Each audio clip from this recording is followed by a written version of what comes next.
¿Qué fue lo más loco que viste en un concierto? Estaba viendo a una Wookette dar a luz durante el show de GFA. Yo estaba en mi pico, con un poco de Dusty.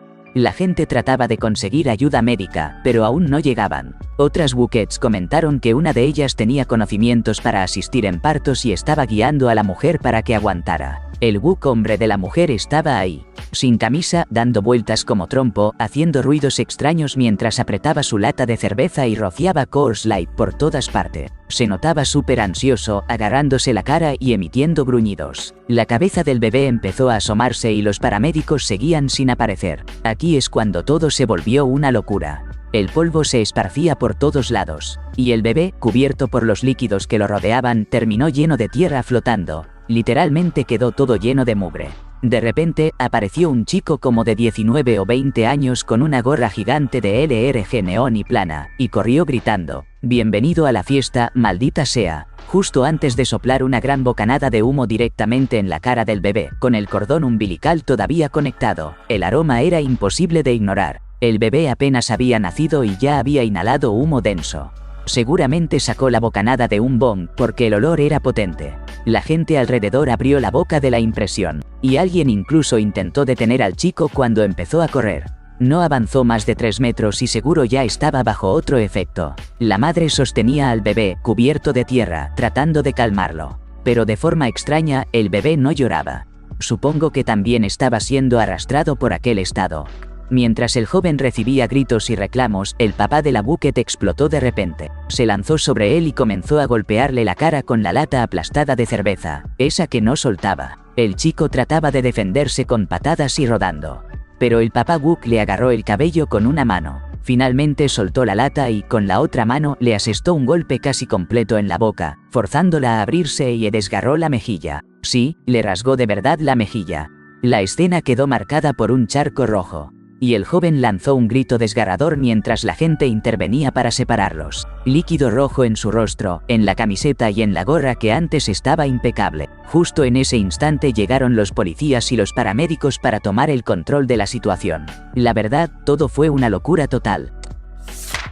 Cuando estaba en la preparatoria, allá por el 2003, fui con mi papá y 2 amigos a un concierto de Nerta, en el centro de Atlanta. Después de que terminaron su presentación, y sí, tocaron Rockstar 2 veces seguidas porque, ¿por qué no? Pasó algo que nunca voy a olvidar.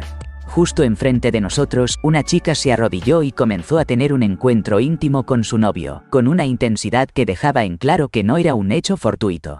De inmediato, la gente alrededor se fue apartando y lo que comenzó como un momento privado se transformó en una suerte de espectáculo público en plena luz del día. La verdad, nosotros no nos quedamos para el encore. Esto sucedió en Music Midtown hace ya un buen tiempo. Creo que los Strokes estaban tocando en el escenario en ese momento. Había una chica haciendo body surfing y llevaba unos shorts bastante cortos, ya saben, el calor abrasador de Atlanta en verano. Justo frente a nosotros había un tipo del campo que se volteó, nos miró y dijo: «Si ella se acerca, le voy a hacer un daño irreparable». Obviamente intentó pasar a mayores, pero ella le propinó una tremenda paliza. Estoy casi seguro de que le dejó la mandíbula completamente fuera de lugar. Hace varios años, en un concierto de Foo Fighters en el Street Scene de San Diego, pasó algo que nadie esperaba. De repente, un tipo decidió subirse al escenario mientras la banda estaba tocando. En ese momento, Dave Grohl se detuvo y le dijo con toda la actitud: «Tienes lo que se necesita para subirte a mi escenario. ¿Pero tienes lo que se necesita para mostrarle a toda esta gente tus partes?». Entonces, el tipo, sin pensarlo 2 veces, se bajó los pantalones y todos pudimos ver sus cosas proyectadas en las pantallas gigantes. Fue un momento increíblemente salvaje. Y justo después, Dave le lanzó un comentario brutal: «Disfruta que te van a arrestar, maldito idiota». Sin duda, una de esas noches memorables que no se olvidan. ¿Qué tiempos aquellos? Cuando tenía 15 años fui a un concierto de Blink-182 en Denver, en un lugar al aire libre llamado Fiddler's Green. Ahí vi a un tipo que debía tener mi edad, fumando un cigarro con una mano y con la otra metida en los pantalones de su novia. Por las expresiones y movimientos de ella, estaba claro que la estaba tocando de manera bastante intensa. Mi amigo me gritó: «Ese tipo le está metiendo los dedos a esa chica». Y, sin que hiciera falta que se los repitiera, el tipo volteó a vernos por encima del hombro, y no te miento, nos lanzó un guiño mientras daba una calada a su cigarro. Honestamente, en ese momento me pareció la persona más genial que había visto en mi vida. Fui a un concierto de Butthole Surfers en 1988, y la verdad es que fue uno de esos shows que tenían toda la locura que se les conocía en esa época. En escena apareció Tada, apodada la señora del desmadre, completamente sin ropa. Bailaba y hacía todo tipo de gestos con Gibby Haynes, quien estaba cubierto de pintura, pero también muy expuesto. Justo frente al público y detrás de una montaña de equipos de audio con los que manipulaba su voz. Después de unos 15 minutos llegaron los policías y la hicieron bajar del escenario. Pero no tardó en regresar, esta vez con un traje completo hecho de condone. Me hubiera encantado estar más cerca para apreciar mejor. Pero me aplastaron en el mosh pit y terminé como una semilla de sandía expulsada de ahí. En un gran festival de música al aire libre, el tiempo entre bandas se convirtió en todo un espectáculo de locura. Al lado de cada escenario había pantallas enormes, conectadas a cámaras que escaneaban al público. En una de esas cámaras captaron a una chica que comenzó a mostrar algo de más a la gente a cambio de collares de cuentas, y lo pusieron en pantalla. De inmediato, otras chicas empezaron a hacer lo mismo frente a la cámara. Y así, en cuestión de minutos, lo que empezó en un escenario se extendió a los 4, manteniéndose durante las siguientes 6 horas como la sensación del festival. A finales de los años 90, me encontraba ayudando con la promoción de un show de Commander Cody. Estábamos backstage, inmersos en una profunda conversación sobre arte en carteles de rock y tipografía, casi sin prestar atención al ambiente desenfrenado que se vivía en la misma habitación. De repente, irrumpió una chica muy estruendosa, vestida con un catsuit estampado de leopardo que parecía tener unos 22 o 23 años. Ella consumía shots y cantidades considerables de coca, mientras repetía con insistencia que quería hablar con el Capitán Cody. Literalmente clamaba a los guardias de seguridad: «Llévenme con el capitán», y trataba de abrirse paso empujándolos. Finalmente, Cody les indicó que la dejaran pasar, se disculpó conmigo por la interrupción y se dedicó a atenderla. Ella no cesaba de repetir: «Te amo, Capitán Cody», suplicándole un autógrafo. Él accedió. Ella le pasó un marcador permanente, bajó el catsuit hasta las rodillas, se giró dejando su espalda descubierta y muy cerca de su rostro. Sin perder la compostura, él le firmó justo en la mejilla con la frase: «El capitán estuvo aquí», y dibujó una flecha que señalaba directamente a esa parte expuesta. Los glúteos de ella se cerraron rápidamente, asegurando el marcador en su lugar. Luego, él volvió a dirigirse a mí y comenzó a relatarme sobre su amistad con Ken Stillman, creador de un programa llamado Type Styler, del cual ambos éramos grandes admiradores. En ese momento, ella lanzó un exultante "Woo woo me", movió esa parte de su cuerpo, retiró el marcador, se acomodó la ropa y se alejó. No sé, ya ni recuerdo qué concierto era, pero fue a finales de los 90, en verano. Estaba completamente deshidratado y más colocado de lo que jamás había estado en mi vida. Había comido un hot dog que probablemente no estaba en buen estado y, para colmo, estaba desesperado por ir al baño. Las filas para los baños estaban larguísimas y mis intestinos no iban a esperar. Así que busqué un lugar que parecía algo apartado y simplemente solté todo con una fuerza que ni yo creía tener. De verdad, fue de esas explosiones que te hacen cuestionar si te quedan huesos intactos. Resulta que el sitio donde me paré estaba justo al lado de una especie de área de comida llena de gente. Como unas 100 personas me vieron hacer todo: desahogarme, caerme, vomitar, levantarme y arreglarme la ropa. Hasta que por fin me di cuenta y salí corriendo. Si alguno de esos desafortunados espectadores está viendo esto, de verdad les pido 1000 disculpas por el trauma mental que les cause.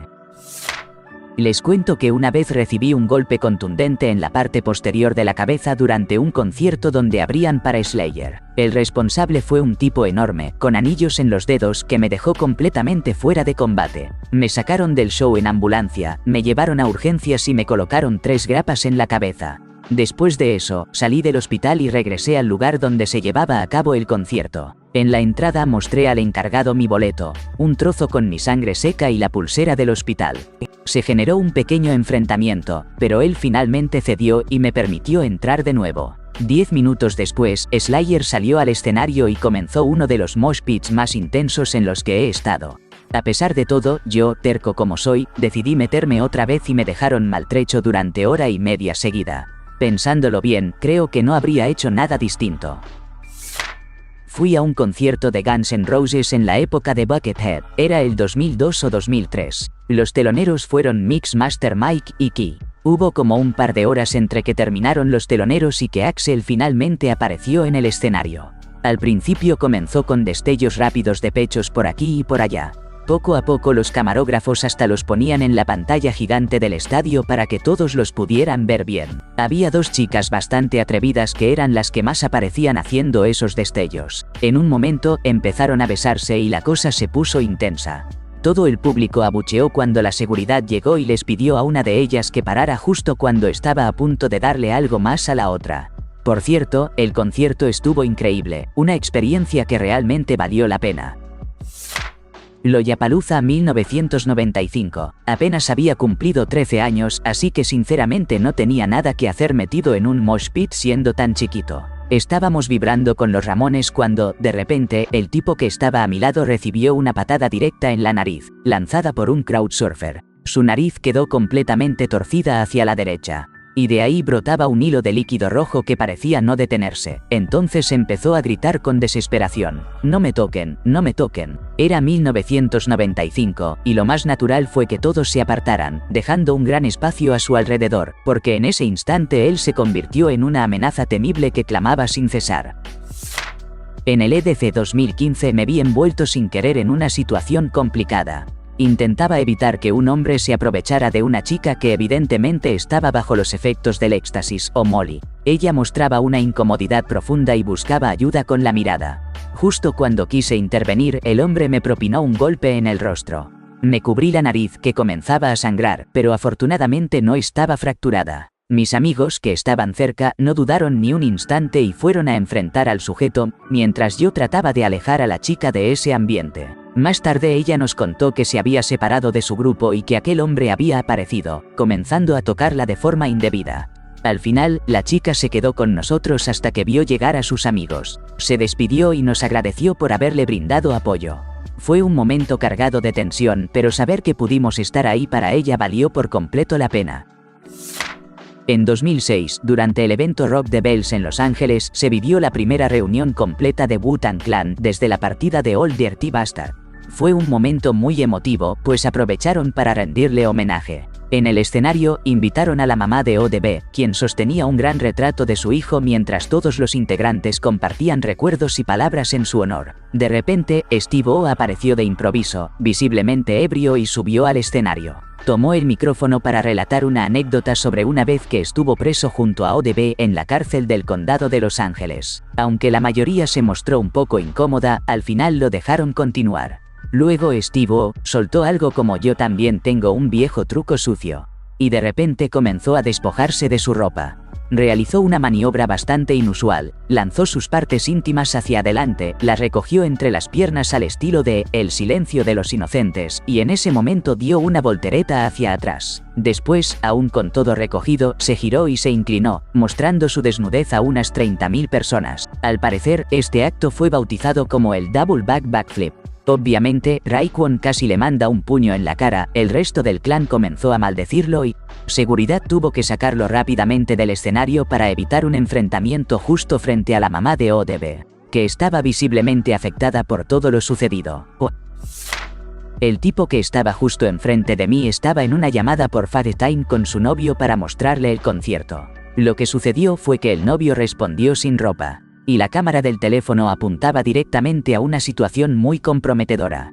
Mi amiga no pudo evitar escupir su cerveza por la sorpresa, y los amigos del tipo estallaron en carcajadas. El pobre intentaba cubrir la cámara para disimular, pero yo estaba justo detrás y lo vi con toda claridad. La escena era tan absurda que, en lugar de vergüenza, terminó provocando mucha risa. El tipo quedó al borde de las lágrimas, profundamente apenado porque las risas de sus amigos se hicieron tan intensas que llamaron la atención de todos a su alrededor. En los años 80 tuve la oportunidad de ver a Wendy O. Williams y los Plasmatics en vivo, y déjame decirte que la experiencia fue fuera de serie. Ella apareció en el escenario con una capa blanca, quizás crema de afeitar o crema batida, cubriendo desde su pecho hasta la zona más íntima. Ya desde la primera canción, en medio del show, se subió a un parlante y entonces hizo algo que pocos esperan. Introdujo una pelota de ping pong en su interior y, Con una sonrisa desafiante, la lanzó directo hacia el público. No fue solo una vez, lo repitió varias veces más. La locura duró apenas un par de canciones porque, inevitablemente, la policía apareció y terminó deteniendo el concierto. Pero por esos $5 que pagué, fue sin duda uno de los mejores shows que he visto en mi vida. Y ya que estamos con recuerdos intensos, una vez en Lollapalooza, que en esa época tenía un escenario principal y uno más pequeño al costado, fui a ver a Tool en ese segundo escenario. En medio del evento hicieron un concurso de quién era el más feo y, sin pensarlo mucho, me atreví a subir al escenario y hacer un gesto irreverente. Mostrarles el trasero a todos en la audiencia. Claro que no gané, pero valió la pena solo por la reacción. Tenía varias cervezas encima porque la fila para comprar cerveza era súper corta en comparación con la larga espera para conseguir refrescos, ya que había un montón de menores en el evento. Fue más o menos en el verano de 1993, porque justo una semana después Tool explotó en popularidad y quedó marcado en mi memoria como un momento único. En el ya cancelado Festival Sasquatch, que se celebraba en el Anfiteatro Gorge en el estado de Washington, los Decemberists estaban tocando su set cuando algo inesperado llamó la atención del público. Mientras la gente escuchaba, comenzaron a murmurar y a voltear hacia la colina que quedaba justo detrás del escenario.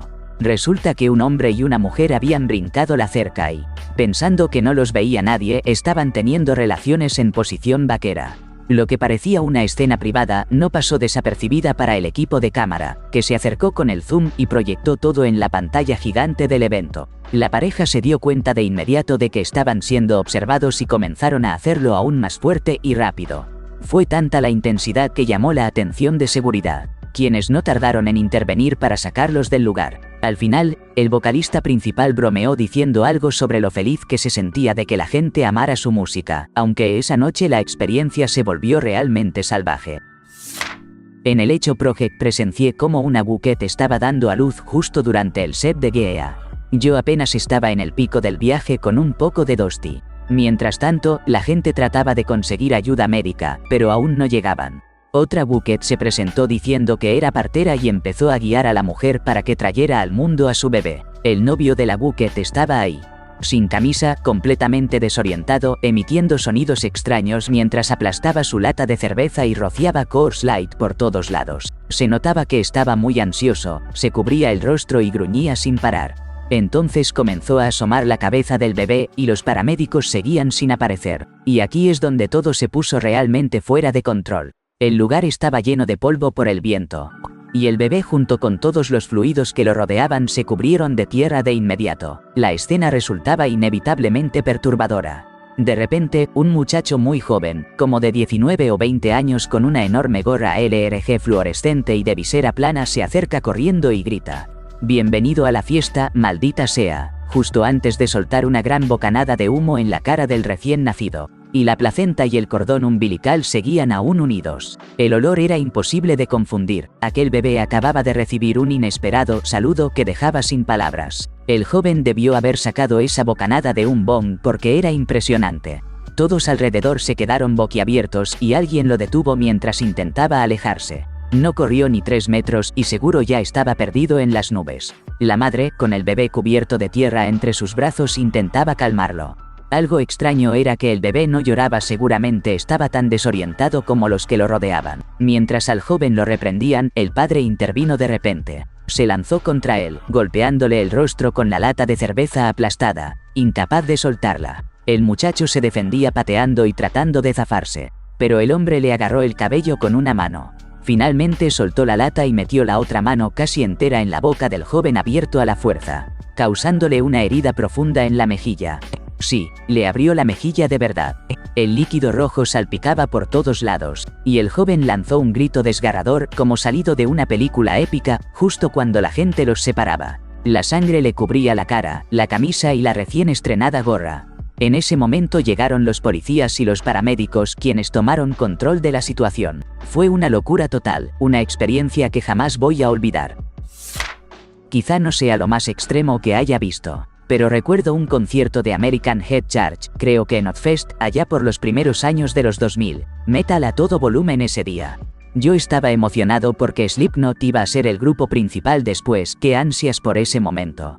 La banda comenzó y de repente vi que tenían cabezas falsas de cerdo en estacas alrededor del escenario, todo muy oscuro e intimidante. Llegando a la última canción, había un mosh pit enorme, y de repente, ¡qué locura! Empezaron a lanzar esas cabezas falsas hacia el público. Yo estaba decidido a atrapar una, y justo una vino directo hacia mí. Pero justo el tipo que estaba adelante saltó para atraparla y de repente, ¡pum! Un destello rojo se esparció por todos lados. Ese líquido rojo cubrió a él, a una chica ebriosa de 17 años que estaba a mi lado, y ahí, a un lado de mi pie, yacía una cabeza de cerdo de verdad, abandonada sobre el suelo polvoriento. Lo recuerdo nítido. Ese instante me metió de lleno en el juego.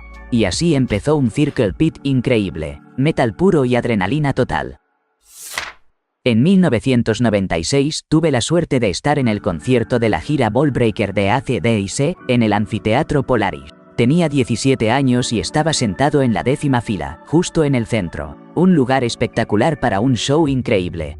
La energía era tan alta que pensé que no podía sonar más fuerte, especialmente cuando arrancaron con You Shook Me All Night Long. Pero, justo ahí, el tipo que manejaba la cámara para la pantalla gigante empezó a enfocarse una y otra vez en una mujer del público. En el tercer intento, ella simplemente asintió, se quitó la camisa y comenzó a moverse frente a la cámara, y vaya que el volumen subió, porque no solo todos en el anfiteatro la vieron, sino que estuvo en todas las pantallas alrededor, durante casi 20 segundos mientras sonaba la canción. Fue tan intenso que no pude escuchar bien nada por el zumbido en mis oídos durante 3 días. A pesar de eso, todavía conservo mi camiseta oficial de la gira, como recuerdo de esa noche inolvidable. 2018. NIN. Concierto Cold Black Infinite Tour en Las Vegas. Mi esposa y yo estábamos en el entresuelo. Ella no era fanática de NIN y, en lugar de concentrarse demasiado en la banda, prestaba más atención a la gente alrededor. Justo enfrente, en un palco, 4 hombres parecían haber contratado a 2 mujeres que ofrecían compañía nocturna. La tenue luz del palco los envolvía en sombras, dejando solo sus siluetas discernibles. Las mujeres se entregaban a ellos con movimientos sugerentes y atenciones delicadas. Mientras tanto, yo seguía centrado en la banda. De hecho, Gary Newman se unió a Trent y Atticus en el escenario para tocar metal con ellos. Pero mi esposa no dejaba de susurrarme al oído todo lo que sucedía en ese palco a lo largo del show. Yo, de vez en cuando, volvía la mirada, permanecía observando un rato y luego regresaba a sumergirme en la música de NIN. La verdad, fue un espectáculo impresionante. Ojalá todos los que estaban allí lograran disfrutar tanto como nosotros. La gente estaba empujándose contra los altavoces durante un concierto de War. Además, se rompió el aire acondicionado, tal vez en ese mismo show en First Ave, y la banda empezó a quitarse los disfraces porque todos nos estábamos muriendo de calor. Dave Brockie llevaba unas medias de red que ni de cerca lograban cubrir lo suyo después de que se quitó el disfraz del Cuttlefish de Cthulhu. Les mostró varias veces lo que llevaba debajo, sin vergüenza alguna. Eran las 8 de la mañana bajo el sol ardiente de Florida. En la víspera de Año Nuevo del 1999, en el festival Big Cypress de Phish, yo esperaba en la fila del camión de agua, junto a unas 100 personas, todas aún con la resaca y el agotamiento que dejaba la intensa fiesta, intentando llenar sus botellas. De repente, una chica hermosa se despojó de su ropa frente al camión, comenzó a refrescarse con la manguera y siguió entregándose a una expresión íntima y apasionada, mientras la multitud la observaba maravillada. Fue un instante antes de que las cámaras en los teléfonos se hicieran comunes. Simplemente gente viviendo el momento, en su estado más puro y sin preocupaciones. Ozzfest 1999, estaba sentado en el campo esperando a que prepararan el escenario principal en Star Lake, Pittsburgh. De repente, un amigo me tocó el hombro y me señaló hacia atrás. Ahí, justo detrás de mí, había un tipo con una cerveza en la mano y una sonrisa enorme, en pleno momento intenso con una chica. En ese mismo instante, un veterano del lugar pasó caminando, vio la escena, levantó las manos haciendo el símbolo de los cuernos y gritó, "Rock and roll". Fue simplemente increíble. ¡Qué momento! Estaba en un concierto de Aerosmith a mediados del 2001. Era un lugar al aire libre y tenían cámaras que mostraban a la banda y tomaban imágenes del público en las pantallas. Acababan de terminar una canción cuando Steven Tyler toma el micrófono y dice, "Acérquenme la cámara, acérquenme la cámara". La cámara se mueve hacia ellos y él la hace enfocar al público. Enfocan a una chica muy atractiva que está sobre los hombros de alguien y les está mostrando algo a la banda. Entonces Tyler dice, definitivamente ella está viendo a Pink, justo antes de que la banda comience a tocar esa canción. En el Festival Outside Lands 2022 viví varias primeras veces. Fue mi debut en un festival y también la primera vez que experimenté con ácido. La verdad, me excedí tomando 2 dosis y resultó ser demasiado para mí. Me encontraba en medio de una multitud enorme cuando, de repente, la gente delante mío comenzó a abrirse a los lados, dejando ver a una chica que había perdido el conocimiento. Por lo que supe después, probablemente fue una combinación de sustancias y deshidratación. Yo estaba en plena intensificación del efecto psicodélico. Y la escena me resultaba completamente extraña, casi aterradora. Veía a esa joven pálida tendida en el suelo como si estuviera sin vida. O, al menos, así lo percibí en ese instante. Fue justamente esa impresión la que terminó afectándome tanto que también perdí el conocimiento. Cuando desperté, un paramédico ya estaba frente a mí, iluminando mis ojos con una linterna. Me sentía paralizado, mis manos estaban rígidas, sin la menor posibilidad de movimiento. Por fortuna, poco después empecé a recuperar el control. Esa noche, el sueño ni siquiera se dignó a aparecer. Estaba en un concierto de Pantera, Anthrax y Cold Chamber a finales de los 90. Por aquel entonces, Pantera tenía fama de que algunas mujeres enseñaban los senos o incluso había gente teniendo relaciones en medio del público, pero lo que yo presencié ocurrió durante la presentación de Anthrax. La seguridad estaba escoltando a un hombre desde la zona del foso. Y él se tapaba un ojo con la mano. Se veía que sangraba mucho. Cuando movió la mano, te juro que no había ojo, solo un hueco ensangrentado y abierto. Fue algo espantoso, y eso se quedó grabado en mi mente casi 30 años después. Bonnaroo, 2003. La última noche, justo afuera del acceso al área de conciertos, había una chica sentada en el barro hasta las rodillas. Se veía desaliñada y sucia, incluso para los estándares más relajados de la gente que anda por esos festivales. Estaba lloviendo y ella sollozaba, casi al borde de la histeria. Tenía unas tijeras de paramédico en las manos y se pasaba cortando tiras de un papel de ácido que sostenía para que cualquiera las tomara. La gente simplemente no sabía qué hacer y seguía caminando como si fuera una indigente más que estaban ignorando en la calle, como si no la vieran ni escucharan. Y todo ese ácido empapándose en su piel mientras ella lloraba sin control. Esa imagen me perturbó en ese momento y, más de 20 años después, sigue siguiendo mi memoria. Porque fui uno de los que no hizo nada para ayudarla.